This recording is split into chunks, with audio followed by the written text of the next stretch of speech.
Hello friends, आप लोग कैसे हैं? उम्मीद करते हैं अच्छे होंगे। कल हम लोग भक्ति काल का ऑब्जेक्टिव क्वेश्चन का उसका पार्ट 1 देखे थे। आज उसका पार्ट 2 देखते हैं। आइए देखते हैं भक्ति काल के महत्वपूर्ण प्रश्नोत्तर।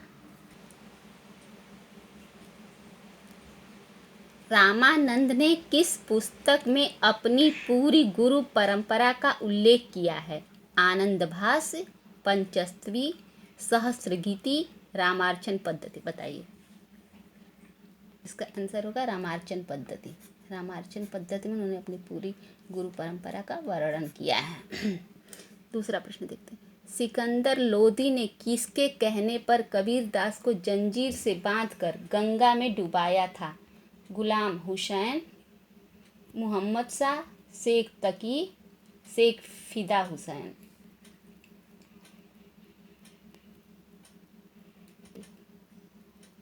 इसका होगा शेख तकी।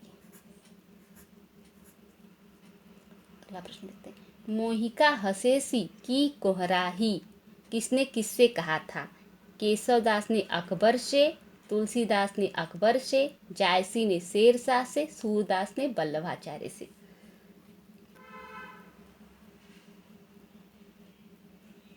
इसका सही उत्तर होगा जायसी ने शेरशाह से।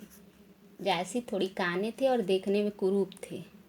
उन पे शेरशाह हंसे थे, तब जायसी ने ये उक्ति कही थी कि मोहिका हसेसी की कोहा रही, अर्थात आप मुझ पे हंस रहे हैं या मुझको बनाने वाले उस कुम्हार पे अर्थात भगवान पे।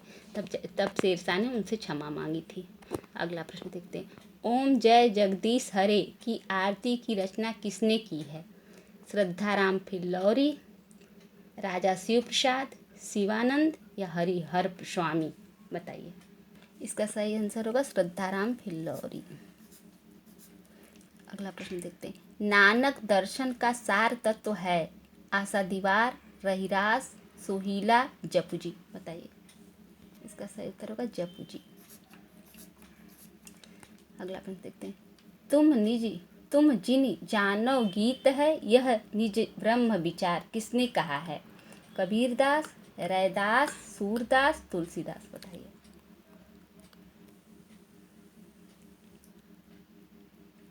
इसका सही उत्तर होगा कबीरदास ने कहा है। अगला प्रश्न देखते हैं। सीता को प्रधानता देकर लिखा गया काव्य सीतायन के रचयिता हैं? नाभादास, पोलंकी राममूर्ति, जानकी रसिक सरल या रामप्रिया सरल। बताइए। इसका सही उत्तर होगा रामप्रिया सरल। अगला प्रश्न देखते हैं। रैदास किसके गुरु थे? मलूकदास, हरिदास, लालदास, मीराबाई। बताइए। इसका सही उत्तर होगा मीराबाई। रैदास मीराबाई के गुरु थे। अगला प्रश्न देखते हैं। हिंदी की भक्ति काल बाहरी आक्रमण की प्रतिक्रिया है, यह कथन किस विद्वान ने कहा है? ग्रियर्सन, हजारी प्रसाद द्विवेदी, रामचंद्र शुक्ल, उपयुक्त में से कोई नहीं। बताइए। इसका सही उत्तर होगा रामचंद्र शुक्ल। ये रामचंद्र शुक्ल ने कहा। अगला प्रश्न देखते हैं। लोक नायक वही हो सकता है जो समन्वय करने का अपार धैर्य लेकर आया हो। उनका सारा काव्य समन्वय की विराट चेष्टा है, यह कथन किसका है? रामचंद्र शुक्ल, नंद दुलारी वाजपेयी, हजारी प्रसाद द्विवेदी, ग्रियर्सन। बताइए। इसका सही उत्तर होगा हजारी प्रसाद द्विवेदी। हजारी प्रसाद द्विवेदी ने तुलसीदास के संबंध में कथन कहा है। द्वैतवाद किस आचार्य द्वारा प्रवर्तित संप्रदाय है? निम्बकाचार्य, विष्णु स्वामी, रामानुजाचार्य, माधवाचार्य। बताइए। इसका सही उत्तर होगा माधवाचार्य। अगला प्रश्न देखते हैं। किरत भनिति भूति भली सोई, सुर शरी सम सब कह हित होई।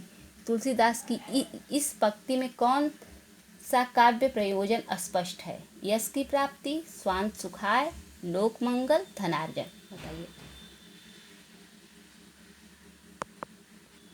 इसका सही उत्तर होगा लोक मंगल। अगला प्रश्न देखते हैं। इन मुसलमान हरिजन पर कोटिक हिंदुम बारिये, यह कथन किसका है? रसखान का, भारतेंदु हरिश्चंद्र का, आचार्य परशुराम चतुर्वेदी का, सूर्यकांत त्रिपाठी निराला का। बताइए सही आंसर होगा भारतेंदु हरिश्चंद्र का। यह भारतेंदु हरिश्चंद्र का कथन है। अगला प्रश्न देखते हैं। पद्मावत के अनुच्छेदों का नाम है सर्ग, कांड, खंड, अंक। बताइए इसका सही उत्तर होगा खंड। अगला प्रश्न देखते हैं। केशव कही न जाय का कहिए, यह पंक्ति किस रचनाकार की है? कबीरदास, रहीम, केशवदास, तुलसीदास। बताइए इसका सही उत्तर होगा तुलसीदास। अगला प्रश्न देखते हैं। छित स्वामी किस धारा के कवि हैं? राम भक्ति धारा, अष्टछाप धारा, प्रेम मार्गी धारा, निर्गुण मार्गी धारा। बताइए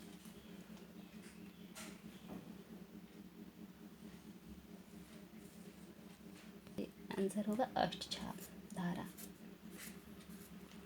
अगला प्रश्न देखते हैं। और मैं जानी कवित असकिन्हा, मूक य रहे जगत मह चिन्हा। यह पंक्ति किस कवि की है?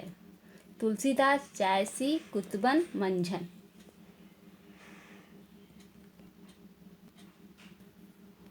इसका सही आंसर होगा जायसी। ये जायसी की पंक्ति है। जायसी ने पद्मावत में सिंघल द्वीप को किसका प्रतीक माना है? हृदय का, बुद्धि का, मन का, माया का। बताइए इसका सही उत्तर होगा हृदय का। जायसी ने सिंघल द्वीप को हृदय का प्रतीक माना है। अगला प्रश्न देखते हैं। जायसी की किस रचना में वर्णमाला के एक एक अक्षर को लेकर सिद्धांत संबंधी तत्वों से भरी चौपाइयाँ कही गई हैं? पद्मावत, आखिरी कलाम, अखरावट या कोई नहीं। बताइए इसका सही उत्तर होगा अखरावट। अगला प्रश्न देखते हैं। तपसी शाखा का गठन किसने किया? कृष्णदास पयहारी, अग्रदास, किल्लदास, तुलसीदास। बताइए इसका सही उत्तर होगा किल्लदास। तपसी शाखा का गठन किल्लदास ने किया। फ्रेंड्स ये वीडियो कैसी लगी? अगर अच्छी लगी हो तो लाइक, सब्सक्राइब और अपने दोस्तों में शेयर करें।